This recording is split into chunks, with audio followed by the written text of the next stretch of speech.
다음은 16년 전부터 노무현 대선 시 부정선거를 발견하고 이후 각종 선거의 부정선거 사례, 그리고 2017년 5구 대선 부정선거와 관련하여 소송을 하고 계시는 현 공명총 이재진 회장님의 인사 말씀이 있겠습니다. 박수로 맞이해 주시면 감사하겠습니다. 여러분들, 저를 여러 번 오신 분들이 많을 거예요. 제가 이 부정선거를 하고 나서부터 얼굴이 거울을 보면 찌그러져 있어요. 항상 인상을 쓰고 있고. 근데 오늘 좀 웃읍시다. 오늘은 발대식이니까 제가 여러분들한테 아주 기본적인 것만 말씀드리고, 우리 다른 임원분들도 하신 말씀이 있을 거예요. 근데 한 가지만 제가 확실하게 말씀드립니다. 여러분들의 운명은 여러분들의 의지에 의해서 결정되는 것이 아니고 중앙선관위의 조작된 선거 결과에 의해서 결정되는 겁니다. 우리의 의지가 개입될 여지가 없습니다. 우리 한국은 미국하고 다르죠. 서방 선진국하고 다릅니다. 선거 결과에 따라서 국가 운명이 왔다 갔다 합니다. 그렇죠. 미국은 공화당, 민주당 정권이 바뀐다고 해서 미국 망하지 않죠. 그러나 우리는 어느 집단이 정권을 잡느냐에 따라서 패망으로 가느냐, 다시 일어서느냐, 그 정도로 우리나라의 선거 결과가 참으로 중요합니다. 그런데 그게 조작된 선거 결과가 항상 도출되고 있다. 자, 선거 관련해서는 이것만 말씀드리고, 오늘 우리 헌법소단 이종만 사무총장님 오셔서 감사하고요. 대진이 대표 고창윤 소장님 오셔서 감사하고, 일파만파 이정유 공동회장님 와주셔서 감사합니다. 이 단체를 만드는데 상당히 노력을 많이 하신 분이 있습니다. 좌충우돌을 하신, 그리고 박진감 있게 조직을 만드는데 기여했습니다. 원gov은 부회장님,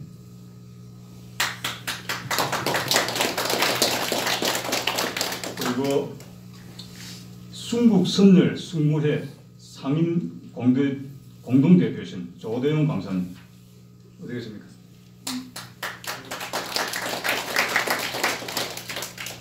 제가 지금 나이 순대로 하고 있습니다. 다른 기준 없습니다. 그리고 6425기시고 5.18 진실규명위원장, 그리고 초대 구국동지 회장이신 이두호 감사님. 자, 오늘 지금 좀 늦어졌고 갈 길이 멉니다. 저는 이만하겠습니다. 또 다음 제 차례가 있습니다. 다음은 이재진 공명총 회장님께서 부정선거 종합분석 경과 보고 및 향후 공명총 방향에 대해 말씀해 주시겠습니다. 이재진 회장님이십니다. 자, 여러분, 베네수엘라 지금 사태가 긴박하게 들어갑니다. 과이도가 마두로를 대통령으로 인정하지 않죠. 그 이유가 이렇습니다. 마두로는 부정선거에서 당선됐다. 베네수엘라 방식은 우리하고 조금 다릅니다. 뭐냐면은 한국이 전자개표기, 전자투표기 수출한다고 해서는 개표 조작이죠. 개표 조작을 해서 부정선거를 했는데, 베네수엘라 같은 경우는 아예 유력 후보를 출마시키지 못하게 해놓고 선거를 치러서 마두로가 된 겁니다. 그래서 부정선거다. 그래서 과이도가 내가 대통령이다 하고 놓으니까, 야당이 놓으니까 국민들이 움직이고, 그러니 미국이 이제 군사개입까지 하겠다고 놓는 거예요. 그렇죠?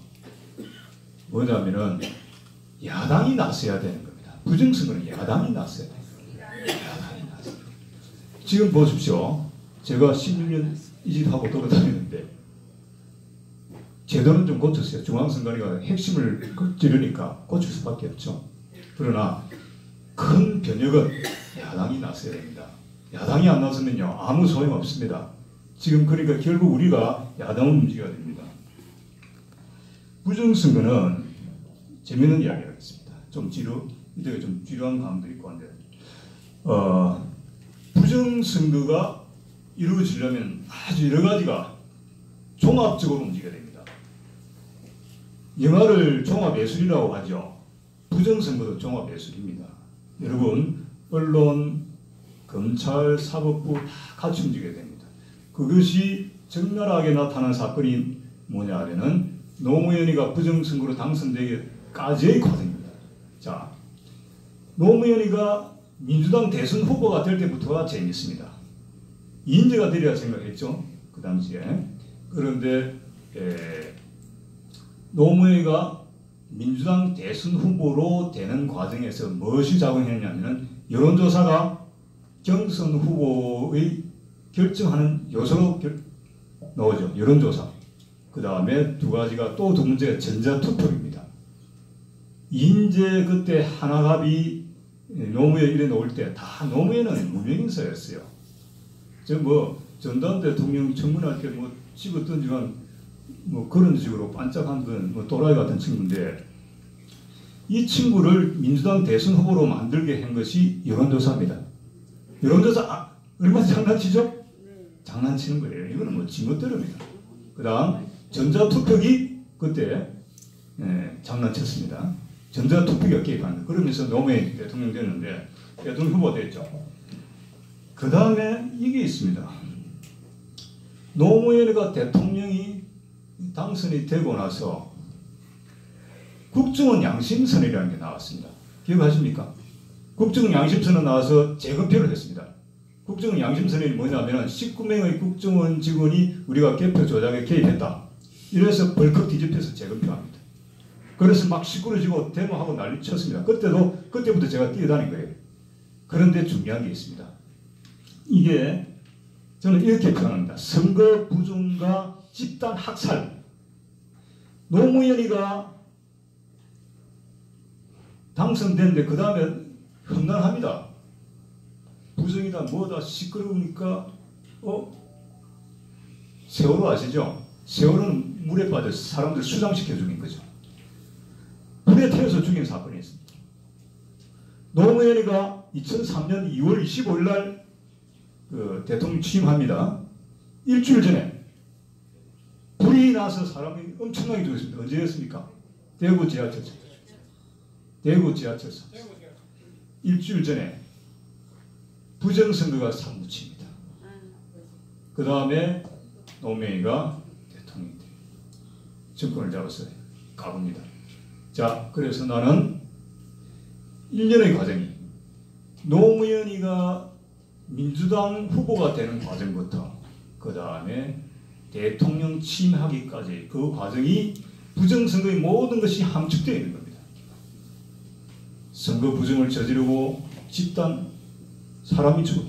어찌 죽는데 나도 모르겠어요. 느닷없이 그 당시에 막 사람이 그냥 죽었어요. 다시 한번 리바이벌 해보십시오. 웃깁니다. 자, 그건 그렇고 일단 이것도 다 근거가 있는 이야기죠. 자, 여러분들한테 지금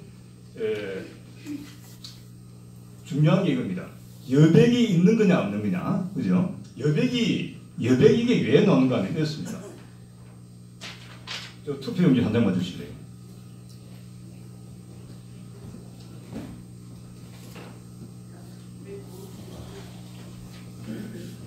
우리나라 투표용지 요거는 이해창 노무현이 그때 투표용지입니다.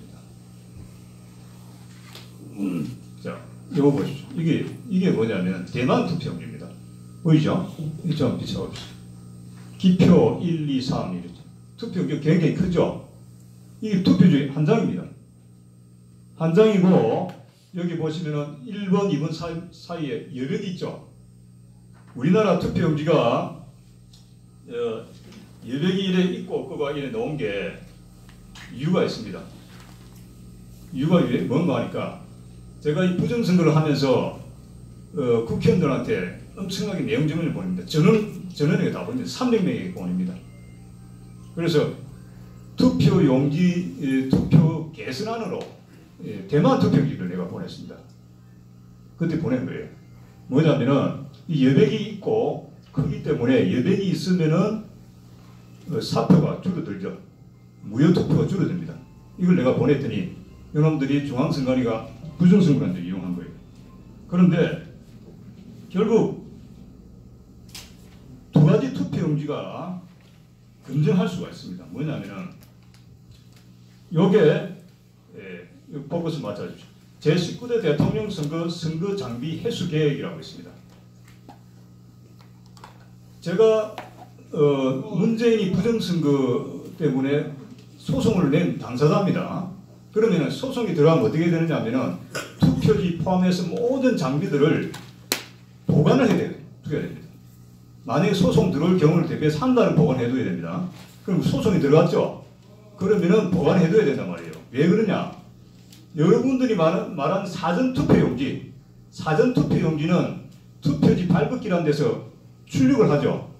그 프로그램이 컴퓨터가 다 있단 말입니다. 그걸 초기화하면 안 된다. 초기화하지 않고 그대로 놔두면은 여기서 여백이 있는 걸 출력했는지 여백이 없는 걸 출력했는지를 알 수가 있는 거예요. 이해가십니까? 예. 초기화하지 않아야 된다. 그래서 소송을 냈기 때문에 이걸 해소하면 안 되는 거예요. 맞습니까? 맞습니다. 해소하면 안 됩니다. 초기화하면 안 되기 때문에. 여기에 19대 대통령 선거 장비 해소 계획인데 내가 이게 최훈 교수한테 줄 거예요. 당신 그 선거 소송을 쓰라. 왜 그러냐면 이 날짜를 보시면은 대통령 선거 장비 해소 계획을 5월 10일에서 5월 16일까지 다 해소하라고 합니다. 5월 9일 날 선거 끝났으니까 소송 들을 그걸 예상을 해서 한 달 동안 해소하면 안 됩니다. 요게 두 가지 투표용지에 했다는 보강 증거가 될 수 있는 거예요. 이해갑니까? 요게 공직선거법 186조에 있습니다. 법을 어겼다. 공직선거법을 어기는 중앙선관위는 세상에 이 나라밖에 없단 말입니다. 그렇죠? 이게 이제 우리 증거가 된 겁니다. 그래서 저희들이 빨리 대통령 선거 무효 소송을 진행 안 한 이유가 있는 거예요. 진행하게 되면은 투표용지 발급기 가져와. 그래서 초기화하면 되는 거예요. 초기화하면 되는데 그걸 검증하면 되죠. 초기화하지 않은 걸. 초기화했으면은 여백 없는 투표용지를 발급했다는 증거가 되는 거예요. 반증이 되는 겁니다. 이게 중요합니다. 여기에 내가 또 대통령 선거 무효 소송 낸 자료입니다. 이게 중요한 거예요. 이걸 가지고 여러분들이 투표용지 두 가지 했다고 주장하면 됩니다. 왜? 중앙선관위가 자신들의 결백을 입증할 증거를 스스로 없애버렸으니까. 알겠습니까? 그 다음 예전에는 말입니다. 전두환 대통령 때 저희들이 무엇을 하느냐면은 개헌 요구를 하죠. 개헌 요구 중에서 가장 큰 것이 직선제 개헌 요구였습니다. 직선제 개헌 요구했는데 지금 제가 생각해 보니까 얘들이 직선제가 개헌 요구가 결국은 대남적화 전략의 가장 큰 주요 목표였다. 결국 뭐냐면 저희들은 장기적으로 중앙선관위를 장악해서 선관위를 통한 선거에 의한 적화를 이미 짜고 있었다. 나는 그렇게 해석하는 거예요. 왜 그러냐면은 전두환 대통령 때 개헌을 해서 그 다음 노태우 대통령 당선될 때 개표 방법이 이랬습니다. 투표함을 몇 개만 깠냐면 2개만 깠습니다. 단 2개. 그러니까 공정 라인이 2개만 작동했다 이거예요. 쭉쭉 이래 2개만 되고 각 정당 개표 참관인이 8명이었습니다. 8명이니까 여기 4명씩 붙죠. 1당, 2당, 3당 투표함이 까면요. 사람 눈이 10개, 20개만 딱 보고 있습니다. 그런 시스템이었어요. 그래서 개표가 서울에서는 좀 늦게 마친 거예요. 지방에서는 빨리. 이해갑니까? 몇 개요? 몇 개입니까? 말씀해 보세요. 몇 개? 2개만. 2개. 따라해 보세요. 2개. 2개였습니다. 2개였습니다. 부정 못하겠죠?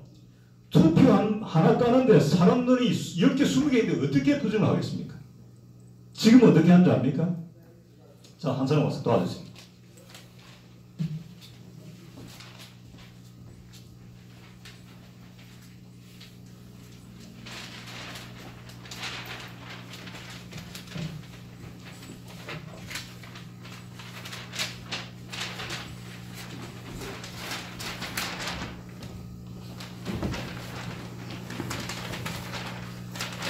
자, 우리 사회는 이게 뭐라 되어 있습니까? 개표장 배치도라고 되어 있습니다. 예. 올림픽공원 제1체육관. 자, 이게 2010년도 6월 지방선거 때 개표장 배치도입니다. 이게 표가 이렇게 가는 거예요. 이게 전자 개표기 한 대씩 있습니다. 몇 대입니까? 24대. 24대입니다. 여기 또 수개표하는 데가 세 군데가 있습니다. 그러면 개표가 이루어지는 곳이 몇 군데죠? 27개. 27군데. 여기가 대비가 되는 곳이 있습니다. 자, 어디입니까? 제1개표소 설비도 옹진구청. 예, 이 두 군데인데 인천시 옹진구는 섬이 많죠. 그래서 개표장이 두 군데입니다. 두 군데인데 개표장이 두 군데인데 그게 아까 뭐라고 했죠? 그게 어디였죠? 옹진군청. 여기는 백령도 농협입니다. 거기 투표 전자개표 몇 대 돌립니까? 두 대. 네. 두 대입니다. 이렇게. 옹진구청에 전자개표기 두 대 돌렸습니다. 여기 백령농협에서는 그냥 수개표했습니다. 수개표. 그냥 수개표했습니다. 여러분, 자, 보십시오. 전자개표기 24대를 돌리고, 여기 수개표하는 곳이 세 곳입니다. 네? 이런 곳에는 개표 참관인이, 개표 감시하는 개표 참관인이 몇 명이 돼야 되겠습니까? 한번 물어봅시다. 한정강은 몇 명 들어야 되겠어요? 100명, 50명. 자, 그런데 이렇게 두 대 돌리는 곳과 24대 돌리고 수개표 세 군데 하는 곳이 개표 참관인이 동일합니다. 8명입니다. 8명입니다, 여러분. 그냥 코미디입니다. 코미디죠. 어떻게 송파구입니다. 여기 서울 송파구 2010년도 개표장 배치도입니다. 올림픽공원 제1체육관 얼마나 큽니까? 그죠? 전자개표기 24대, 수개표 3군데, 동일하게 개표 감시하는 개표 참관인 8명. 인천시 옹진군청 전자개표기 2대 돌렸습니다. 개표 감시인 똑같이 8명. 그냥 웃읍시다, 여러분. 그래서 제가 좀 들고 계십시오. 이거 딱 봐야 되니까. 헌법선언을 했습니다. 헌법선언 낼만 하죠? 개표 참관의 숫자가 절대 부족하네 해서 헌법선언을 냈단 말이에요. 제가 자료를 서너 번 냈습니다. 외국 사례까지 우리 팀에서 냈는데 중앙선관위에서는 답변을 전혀 안 합니다. 한 번도 안 합니다. 그럼 이 헌법소원은 어떻게 되냐면 민사소송법에 준용을 합니다. 민사소송법에 이런 159조가 있을 거예요. 자백간주가 있습니다. 대응을 하지 않고 내가 소송을 냈는데 상대방이 전혀 대응을 안 하죠. 그럼 내가 이기는 거죠. 그렇죠. 내가 이겨야 되는 거예요. 우리가 자료를 3번이나 냈는데 중앙선관위 절대 답변도 할 수도 없어요. 답변 못했습니다. 그런데 이게 9명이 헌법재판관 9명이 그놈들이 기각을 시켰어요. 개표감시 불능이죠. 개표감시 불능이에요. 그래서 지금 전자개표기 왜 이렇게 됐냐면은 예전에 아까 말씀드렸죠. 예전에는 전두환 대통령 때 만들어져서 노태우 대통령을 당선시키고 그다음 김영삼이를 당선시킨 대통령 선거법은 투표함을 몇 개 간다고 했습니까? 아까? 2개. 개표 참관인 8명. 개표 감시가 충분하죠. 근데 영삼이 때부터 2개가 4개를 까라고 2배로 늘어나버렸어요. 개표 참관인 8명인데 2배로 늘어났어요. 또 영삼이가 엉망으로 만들기 시작합니다. 그 다음에 노무현이가 당선될 때 김대중 정부 시절에 전자개표기를 도입하면서 어떤 조항을 만드느냐. 투표함 까는 개수 제한을 없애버렸다. 10개, 20개 막 까도 되는 거예요. 그래서 이런 현상이 일어나는 거예요. 개표 감시하는 개표 참관인을 고려해서 동시에 투표한 개수를 일정하게 해야 되죠. 고려를 해야 되는데 비례적으로 해야 돼요. 두 개 깔 때 8명, 그럼 4개 까면 16명. 이렇게 27개 하면 지금 그러니까 이걸 내가 헌법소원을 냈더니 우당탕 큰일 났어요. 그래서 지금은 법과 상관없이 전자개표기 대수만큼 늘렸어요. 개표 참관인을 불법으로 늘렸는데 그것도 교대 인원도 없어요. 그러니까 개표 참관 불능 상태가 돼서 후닥닥 넘어가는 거예요. 상상을 해보세요. 투표함 2개만 까는데 몇십 명 붙어 있으니까 부정선거 절대 불가능하죠.